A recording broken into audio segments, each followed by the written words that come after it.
Assalamualaikum warahmatullahi wabarakatuh. Perkenalkan, nama saya Jubrian Jevi dengan NIM O1A1200090 dari kelas B. Di sini saya akan mempresentasikan PPT yang telah saya buat, yaitu tugas farmakognosi, materi mengenai senyawa fenolik dan senyawa flavonoid. Adapun pembahasan yang akan saya bahas pada kali ini ada 4, yaitu definisi dari senyawa fenolik dan flavonoid. Yang kedua ada klasifikasi. Yang ketiga ada identifikasi. Dan yang keempat ada gambaran proses biosintesis.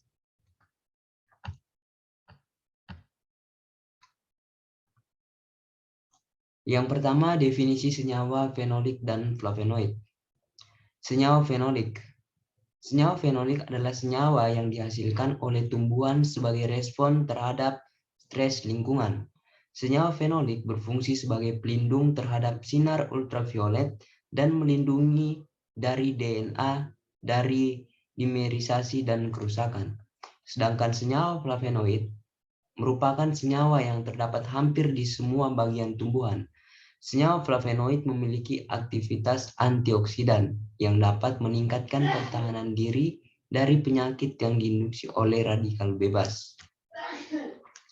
Selanjutnya, klasifikasi dari senyawa fenolik dan flavonoid.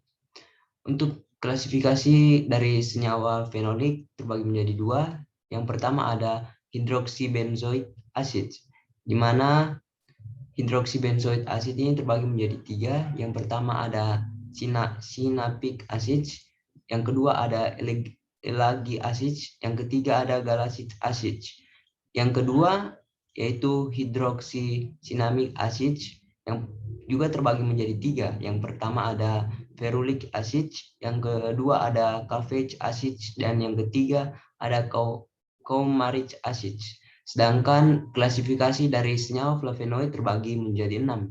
Yang pertama ada flavonoids, di mana flavonoids terbagi menjadi 3. Yang pertama ada caemferol, yang kedua ada miricetin dan derivats, yang ketiga ada quercetin dan derivats, yang kedua ada flavones terbagi menjadi 4. Yang pertama ada apigenin, yang kedua ada tangeretin, yang ketiga ada bacillin, dan yang keempat adalah luteolin. Yang ketiga ada flavonols, di mana flavonols terbagi menjadi 2. Yang pertama ada catechin, dan yang kedua ada epitechin galate. Yang keempat ada flavanones yang terbagi menjadi 3. Yang pertama ada hesperidin, yang kedua ada naringin, yang ketiga ada taxifolin, yang kelima ada isoflavones, dan yang keenam ada antihosinamis. Ini merupakan klasifikasi dari senyawa fenolik dan flavonoid. Yang ketiga, pembahasan yang ketiga yaitu identifikasi senyawa fenolik dan flavonoid. Yang pertama, senyawa flavonoid.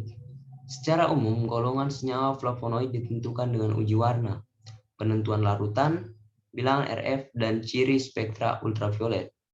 Flavonoid dapat diklasifikasi berdasarkan perbedaan reaksi warna dan kelarutannya.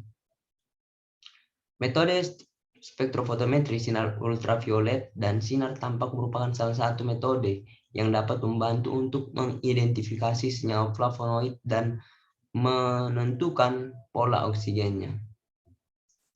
Yang kedua yaitu senyawa fenolik. Senyawa fenolik adalah antioksidan yang paling melimpah dalam makanan manusia.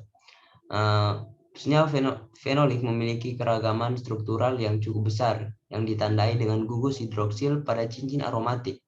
Menurut jumlah cincin fenol dan elemen struktural yang mengikat cincin satu sama lain, senyawa tersebut dikelompokkan dan diklasifikasikan sebagai fenol sederhana: asam fenolik, flavonoid, xanthan, stibines, dan lignan.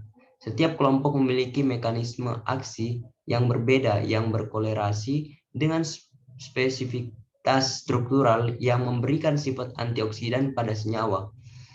Senyawa fenolik bertindak terutama dalam spesies reaktif oksigen, nitrogen, dan klorin, atau juga dapat mengikat ion logam.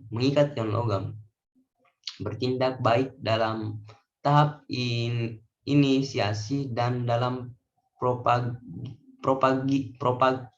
propagasi proses oksidatif.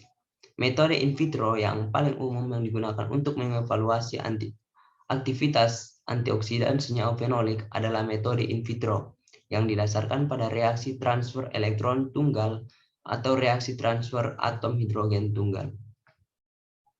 Selanjutnya yaitu proses biosintesis senyawa fenolik dan flavonoid. Yang pertama, senyawa fenolik. Biosintesis senyawa fenolik dapat melalui dua jalur, yaitu jalur pertama, yaitu jalur asam sikamat yang digunakan dalam sintesis kelompok tanin yang dapat terhidrolisis dan senyawa berbasis asam amino, fenilalanin. Yang kedua yaitu jalur asam melonat yang memanfaatkan asetil CoA sebagai bahan utama. Meskipun bukan merupakan jalur utama, namun senyawa intermediate dibutuhkan dalam sintesis berbagai macam senyawa dengan penggabungan produk senyawa intermediate dan jalur asam sikamat. Yang kedua itu senyawa flavonoid. Struktur senyawa flavonoid secara biosintesis berasal dari penggabungan jalur sikamat dan jalur asetat melonat. Flavonoid yang dianggap pertama kali terbentuk pada biosintesis ialah kalkon yang mengalami modifikasi lebih yang mungkin terjadi pada berbagai tahap dan menghasilkan penambahan atau pengurangan hidroksilasi, metilasi gugus hidroksil atau inflavonoid. Ini merupakan daftar pustaka, ini adalah daftar pustaka yang saya gunakan sebagai referensi saya dalam menyelesaikan tugas ini. Demikian presentasi dari saya, Jubren Jevi. Masih banyak salah yang mungkin saya lakukan dalam presentasi kali ini. Lebih dan kurangnya mohon dimaafkan. Assalamualaikum warahmatullahi wabarakatuh.